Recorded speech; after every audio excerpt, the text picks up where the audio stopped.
Investir malin, une émission présentée par Alexandre Brunet et Gaëtan Lefebvre, cofondateurs du site construire-sa-retraite.com. Bonjour à toutes et à tous investisseurs malins, voici l'heure de votre rendez-vous mensuel consacré aux investissements immobiliers sous toutes leurs formes. Et lors de ce rendez-vous, nous vous proposons de décrypter, avec l'aide de notre invité, une thématique sur l'immobilier afin de vous donner les meilleures astuces et stratégies. Alors aujourd'hui, nous allons nous intéresser à l'investissement dans les murs commerciaux, Gaëtan. Tout à fait, Alexandre. Et pour nous aider à nous éclairer la situation, nous recevons le délégué général du Procos, la fédération représentative du commerce spécialisé, qui représente 300 enseignes et 60 000 points de vente. Alors bonjour Emmanuel Leroc, merci d'avoir accepté notre invitation. Bonjour. Alors tout d'abord, pouvez-vous nous dire quelles sont les missions du Procos ? Oui, en fait, c'est une vieille institution. Nous sommes une association qui regroupe, comme vous le disiez, beaucoup d'enseignes depuis 50 ans. Donc, c'est pas un travail de... Et en fait, ce qu'on fait depuis toujours, c'est accompagner les enseignes dans la compréhension de ce qui se passe dans les territoires en matière de commerce. Et donc, on analyse les centres-villes, les centres commerciaux, les zones commerciales. Donc, c'est ça notre mission principale. Après... nous travaillons par ailleurs à expliquer au pouvoir public, notamment, enfin à l'écosystème, les bailleurs, les banques, comment ces activités multiples, puisqu'on est aussi bien sur l'équipement de la maison que l'équipement de la personne, voire même nous, on va même jusqu'à la restauration. Alors certains disent que c'est pas du commerce, mais en tout cas, on considère que ça fait partie de la vie des lieux, et à expliquer comment ça se transforme, vers où est-ce qu'on peut aller, alors avec beaucoup de questions, on en parlera sans doute tout à l'heure, et certaines incertitudes. Mais voilà notre mission, accompagner ces enseignes et de temps en temps accompagner des territoires du coup, puisqu'on est très attaché à cette liaison au territoire, volontairement par exemple, et sans que ce soit un rejet, mais on n'a pas de pure player comme adhérent, volontairement, et donc de parfois travailler avec des villes sur certaines rues, certaines zones commerciales pour leur donner notre avis, même si on n'est pas un cabinet de conseil, on est vraiment avec l'œil des commerçants au sens des enseignes, qui sont aussi bien des enseignes succursalistes, propriétaires de leur magasin, ou des enseignes en franchise, donc avec des acteurs locaux propriétaires de leur magasin, ou des coopératives. Et donc, on est sur tous ces spectres-là. Très bien. Alors, l'immobilier commercial était très intéressant il y a quelques années lorsqu'on voulait investir un petit peu différemment d'investir dans un studio je ne sais où. Rappelons-le, le bailleur est responsable seulement du clos et du couvert. Lorsqu'on investit dans des murs de boutique, donc c'est assez confortable en temps en tant que bailleur. Alors aujourd'hui, malheureusement, lorsqu'on se balade dans certaines villes, on voit que les centres-villes sont parfois totalement désertés. On est plus dans une friche industrielle que dans un centre-ville d'antan où il y avait de l'activité. Comment est-ce que vous analysez cette situation ? Comment en est-on arrivé là, Emmanuel Leroc ? Alors, déjà, ça s'inscrit sur le temps long, quand même, tout ça. Parce qu'en fait, le sujet, d'abord, il est extrêmement divers, malheureusement, et on le redira X fois ce matin. Tout est lié à chaque territoire est différent. Donc, ça, c'est certain, et ça le restera. Mais si on doit dire en quelques mots ce qui s'est passé dans l'histoire, et on en est tous un peu responsables, on a habité de moins en moins dans les centres-villes, premier sujet. On peut pas à la fois vouloir avoir une maison en périphérie et puis se dire comment ça se fait qu'il se passe quelque chose dans un centre-ville. Donc ça, ensuite, on a souvent travaillé de moins en moins dans le centre-ville, surtout dans les villes moyennes. Alors là, il faut quand même bien séparer les métropoles et les villes moyennes sur lesquelles vous m'interrogez. Et ensuite, évidemment, il y a eu des changements dans le commerce, des zones commerciales, des centres commerciaux qui sont développés.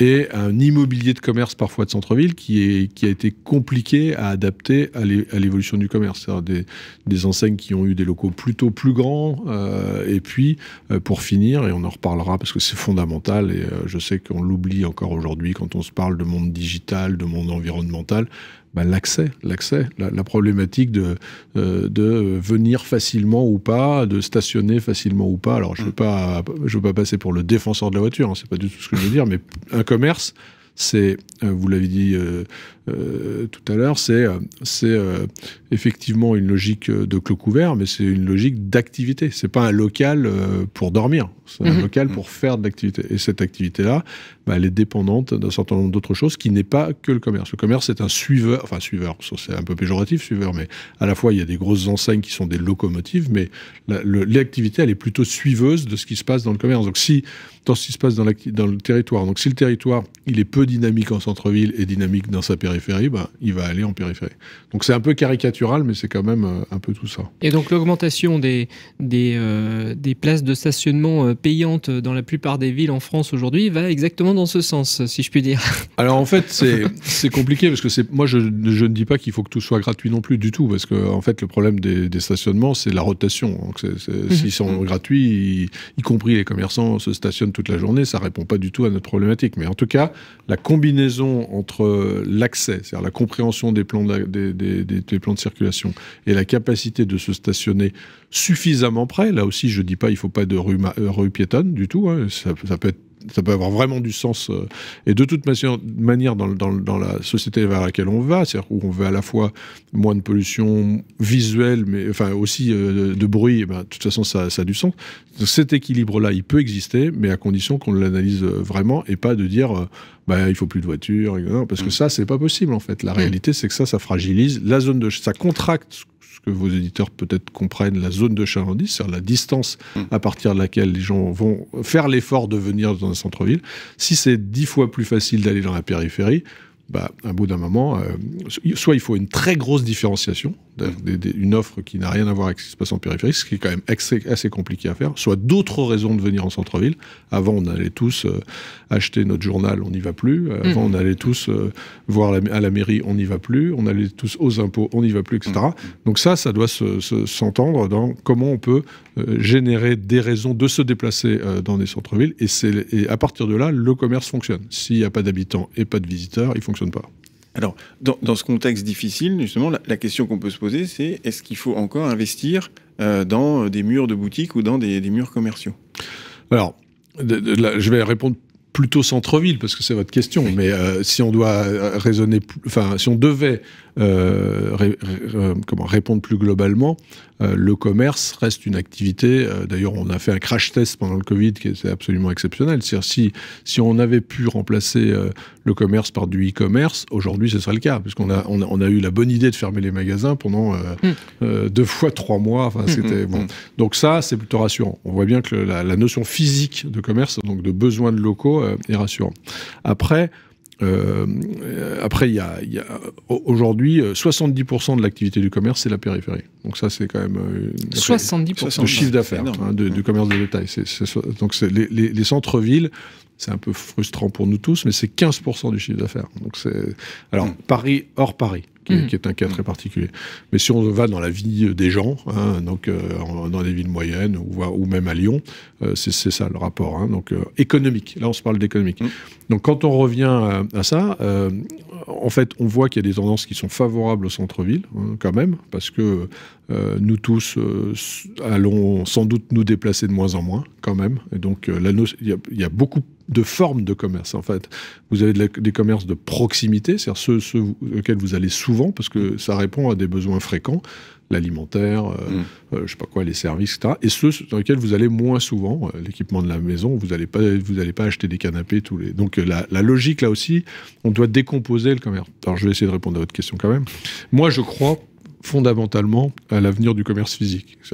Aujourd'hui, on le voit, toutes nos enseignes font du e-commerce. Aujourd'hui, on voit bien qu'elles ne sont pas capables de faire du e-commerce sans magasin. Donc ça, c'est une première réponse.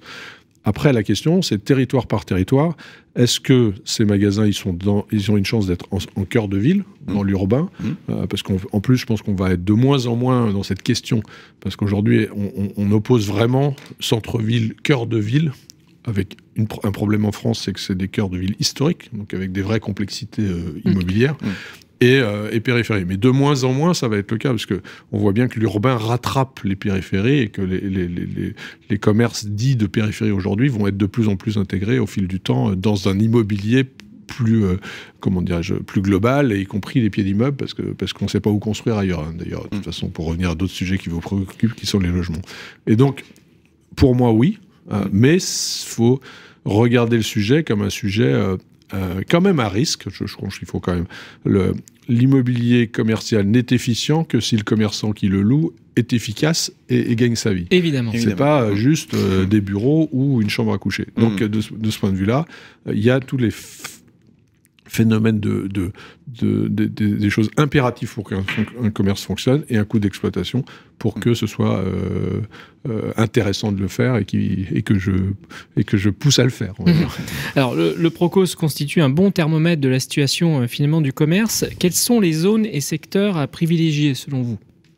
Alors, la réponse, celle-là, elle est très compliquée. C'est-à-dire qu'en fait, on voit bien, parce que c'est un peu injuste en plus, c'est évident que tout le monde regarde des éléments qui sont liés à la démographie, aux problématiques de conséquences du télétravail. Donc tout le monde pousse vers, je dirais, la Bretagne, enfin tout ce qui est le littoral en fait, parce qu'on voit bien. Et deuxièmement, les villes à moins de 100 km, enfin d'une heure d'une métropole. Donc une fois que j'ai dit ça, c'est plus sécurisant d'être dans ce schéma-là, parce que pour le commerce, c'est du flux, en fait. Donc, une fois qu'on a dit ça, est-ce que ça veut dire que des villes qui sont moins favorisées, dans ce qu'on a pu appeler la diagonale du vide, avec des problématiques de conséquences industrielles dont je n'ai pas parlé aujourd'hui, mais moins vous avez d'habitants, moins vous avez de revenus, moins vous avez de commerce, c'est ça aussi, quand même, c'est pas du tout indépendant. Donc, quand on se projette, c'est sûr qu'il y a plus d'appétence et de naturellement d'aller, je sais pas, j'allais dire la Baule, c'est caricatural parce qu'il y a du tourisme, c'est pas. Il faut aussi faire attention à ça. Est-ce qu'on vit sur la population permanente ou est-ce qu'on vit sur d'autres sujets? Mais en fonction de l'activité qu'on a, au bémol près, et là c'est là où ma réponse ne sera jamais claire, au bémol près de la concurrence. C'est-à-dire que si tout le monde vient au même endroit parce qu'il y a plus de monde, mais qu'il y a trop d'offres dans un secteur donné, ça ne marche pas non plus. Moi, j'ai été directeur immobilier de Darty pendant 15 ans. Parfois, on avait des magasins très performants dans des endroits plus isolés, mais moins concurrentiels. Donc, il faut regarder les évolutions démographiques, économiques, etc., vieillissement de la population, revenus moyens, mais il faut regarder aussi la concurrence. Et les villes parfois moins attractives sont moins attractives aussi pour l'offre et donc peuvent être plus intéressantes sur le plan de la concurrence. Et donc justement, si on regarde, si on est prêt à investir, est-ce qu'il y a soit des zones à éviter ou des points essentiels à regarder absolument? Alors moi, je ne peux pas répondre sur les zones à éviter, mais je vais répondre sur les points essentiels. Parce que les zones à éviter, il faudrait regarder la France entière, cartographie, il y en a plein qu'il faut éviter. Nous, c'est notre travail. Aujourd'hui, il y a des zones, des rues, des zones, il y a des rues, en fait, où il faut comprendre le commerce comme le commerce de demain et pas celui d'hier. C'est-à-dire qu'un local qui a été commercial depuis 50 ans dans certaines villes, si le commerce, enfin si l'attractivité de ce cœur de ville réclame de sacrifier une rue ou deux et de réduire le périmètre, il ne faut pas aller sur les rues qui ne seront plus du commerce demain. Parce que c'est ça toute la difficulté. Je retiens ce que vous avez dit, excusez-moi, tout à l'heure, c'est le commerce, c'est du flux. Le commerce, c'est du flux. Donc c'est vraiment le mot-clé. Et c'est deux flux. Des gens et des produits. Parce qu'en fait, pour parler de votre question, et je recherche une boutique, je regarde une boutique, est-ce qu'elle peut être intéressante? C'est d'essayer de savoir, c'est très compliqué, mais d'essayer de se dire, est-ce qu'il y a des risques pour que la qualité actuelle de cet emplacement soit dégradée dans le temps? Et notamment, est-ce qu'on pourra toujours livrer? Parce qu'en fait, on oublie ça, mais si un magasin qui ne peut pas avoir de produits, il est mort. Donc aujourd'hui, parfois quelques dérives, on va dire, excessives sur la problématique. Aucun de nous ne veut voir des camions. On veut se faire livrer tous les jours, etc. Mais on ne veut pas avoir... c'est pas... je vais dire un truc qui est une découverte pour vos auditeurs, mais c'est pas possible. Donc ça, c'est pas possible. Et d'ailleurs, ça, c'est très défavorable au centre-ville, parce qu'il est 10 000 fois plus facile d'aller livrer un magasin en périphérie qu'en centre-ville. Donc ça, c'est un problème fondamental qui est l'appréciation de la logistique par les élus locaux.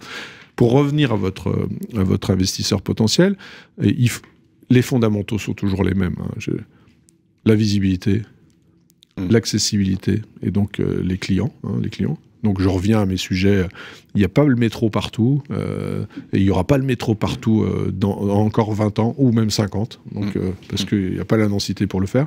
Donc là, plus on rend les choses compliquées, plus c'est... Et donc, ça dépend de l'activité qu'on veut y faire. Du coup, est-ce que mon local, il a plutôt vocation à faire du commerce de proximité et donc à pouvoir vivre sur les gens qui habitent autour? c'est 10 000, enfin, je ne veux pas citer des chiffres, ça n'a aucun sens, mais c'est beaucoup moins risqué que si vous avez une activité qui réclame que les gens viennent à 30 minutes. Parce que vous n'allez pas être dans la tête de l'élu, et je vous le dis aussi, il suffit pas de parler au maire pour qu'il vous promette qu'il se passera jamais rien, parce que de toute manière c'est pas vrai. Donc là aussi c'est vous qui devez, et du commerce ça se sent. Là, autre sujet, on peut pas faire de l'achat de boutique comme on a fait du Pinel. C'est impossible d'acheter des murs de boutique sans y aller. Enfin, je vous dis, si vous le faites, c'est votre responsabilité. Mais c'est forcément trop risqué. Il faut se sentir. Alors, vous n'êtes pas obligatoirement commerçant, vous êtes investisseur, mais il y a du monde, il n'y a pas de monde, comment Exactement. ça se passe, etc. Et autre point fondamental, c'est la nature même des locaux. Mais c'est parce qu'en fait, est-ce que ces locaux sont condamnés à avoir toujours la même activité ? Donc, ou est-ce qu'ils sont un peu plus modulables, parce que, et là c'est pas encore une surprise, on n'a peut-être pas parlé trop de ça, mais tous les secteurs aujourd'hui ne sont pas dans la même santé. Alors ça veut pas dire d'ailleurs qu'ils sont foutus ou autre chose, hein. Il y a plein de fermetures dans le textile, ça veut pas dire qu'il n'y aura pas de textile demain, mais par contre c'est mieux d'avoir des locaux qui peuvent demain être aussi de l'équipement de la maison, ou d'être aussi... Donc flexible. La contrainte notamment immobilière, des choses très difficiles à faire en termes de travaux, etc., il faut essayer de se prémunir en étant plus modulaire. Alors, très rapidement, c'est pas directement dans les prérogatives du Procos, mais avec les généralisations du télétravail, l'immobilier de bureau souffre violemment. Comment est-ce que vous voyez la situation évoluer aujourd'hui, si vous avez... Alors, par rapport au commerce, les conséquences sur le commerce, parce que par rapport au bureau, moi je pense que peut-être on reviendra un peu en marche arrière, mais probablement pas. Alors, les conséquences quand même du télétravail négatives, elles sont plutôt sur les métropoles. Enfin, il n'y a pas des impacts partout.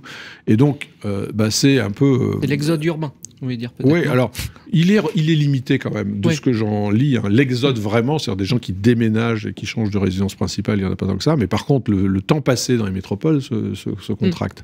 Ce qui veut dire que ça a des bons et des mauvaises conséquences. Ça a de bonnes conséquences sur le commerce de proximité. C'est-à-dire que les gens restent plus souvent chez eux, donc ils achètent plus chez eux les achats fréquents. Mais par contre, ça a des conséquences aussi très importantes sur la restauration, évidemment, parce que notamment ceux qui étaient des restaurants à côté des zones de bureaux, forcément, ça a des impacts très lourds. Mais sur les autres commerces, et là, c'est là où c'est extrêmement compliqué, ça a assez peu de conséquences sur les achats pas fréquents. C'est-à-dire que, évidemment, vous venez à côté de votre bureau, vous achetiez avant une chemise ou vous mangiez, encore plus fréquemment, mais vous n'alliez pas pour autant acheter votre frigo ou acheter votre meuble. Et donc, sur les sujets moins fréquents, les conséquences ne sont pas obligatoirement si importantes, parce qu'on continue d'avoir un comportement qui était proche de celui qu'on avait avant, alors que sur les achats d'impulsion, ça peut avoir de vraies conséquences. On passe à la question du mois, qui nous est posée par Frédéric de Strasbourg. J'ai investi dans des murs de boutique et je ne trouve pas de locataire car mon local n'est pas bien situé. Je souhaiterais savoir s'il est possible de transformer ce local en studio ou en habitation. Comment faire ? J'espère que vous allez m'aider. En fait, c'est plutôt un sujet de réglementation locale. En fait, la problématique, il est lié au PLU, il peut être lié à la copropriété, etc. Donc, la réponse, elle ne sera pas facile à donner de manière générique, mais c'est de voir effectivement si c'est faisable sur un plan purement administratif. C'est un changement de destination. C'est un changement de destination. Donc, il y a des endroits où c'est envisageable. On ne fait pas changer en général un PLU ou un règlement de copro, pourquoi pas, mais pour un seul acteur. Effectivement, on a de plus en plus ce type de questions dû au fait que les commerces de centre-ville disparaissent. Et ça, c'est cohérent. Je pense qu'il faut effectivement... C'est un travail avec les élus. Hein. Je le disais tout à l'heure, il est possible, et ça, c'est pas une bonne nouvelle pour celui qui est déjà propriétaire, mais il est possible que dans certains lieux, l'emprise du commerce au sens pur se contracte. Ça peut devenir de l'activité, parfois de l'artisanat, des choses comme ça. Mais quand ça se contracte, il faut effectivement que les élus trouvent la réponse, cherchent la réponse. Qu'est-ce que ça veut dire demain ? Est-ce que ça veut dire effectivement de l'habitat ? Est-ce que ça veut dire autre chose ? Merci beaucoup Emmanuel Roch. Discussion passionnante sur les évolutions de la société et ses conséquences sur le commerce. Nous rappelons à nos auditeurs que vous êtes délégué général du Procos, la fédération représentative du commerce spécialisé, et nous vous donnons rendez-vous le mois prochain pour découvrir un nouveau thème. En attendant, Vous pouvez nous retrouver sur le site construire-sa-retraite.com dans lequel vous pourrez découvrir plein d'investissements malins. N'oubliez pas, évidemment, demain se décide aujourd'hui, ne passez pas à côté des bonnes occasions en suivant les bons conseils éclairés de nos invités. Merci Emmanuel Leroc. Merci à vous. Investir malin, une émission présentée par Alexandre Brunet et Gaëtan Lefebvre, cofondateurs du site construire-sa-retraite.com.